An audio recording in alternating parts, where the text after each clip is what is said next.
If you like to fish soft plastics for largemouth bass, pike, even walleye, even muskie, TriggerX has an excellent line of some swim baits. The top one here, the bright yellow and pearl color, is called the paddle tail minnow, and it's 4.5 inches long.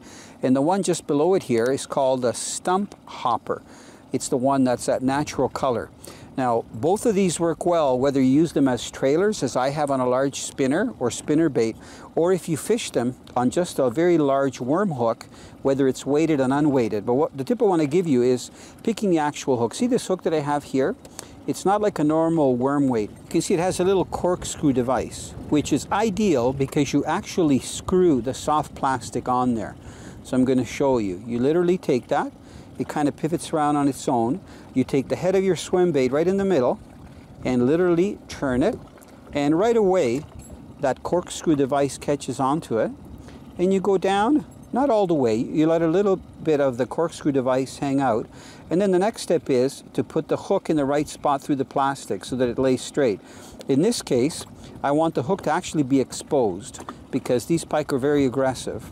So I'm going to go down into the belly of the bait, go up through the top, and then it's going to come out.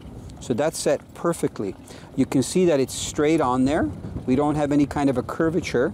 That hook is exposed, but it's so close to the actual back of this body bait that it's going to be pretty weedless, especially if it hits any kind of wood on the bottom or even heavy weeds. It'll probably go over that. But as soon as a pike clamps down on that, it's so flexible that it's going to get the hook in its mouth. Now these types of hooks come in two configurations. This one here is unweighted. So you can see it's designed to be fished in shallow water, or you can add it if you're tipping it onto a large spinner blade, a spinner bait, and so on. The other one that I've got here is actually weighted. And I like what they've done because that weight is like a triangular shape. So you can actually turn it. If your swim bait isn't swimming just right, for some reason it's on one side, they give you instructions in the back. You can actually turn that weight one way or the other, or even slide it further up or further down the hook so that it's balanced just right.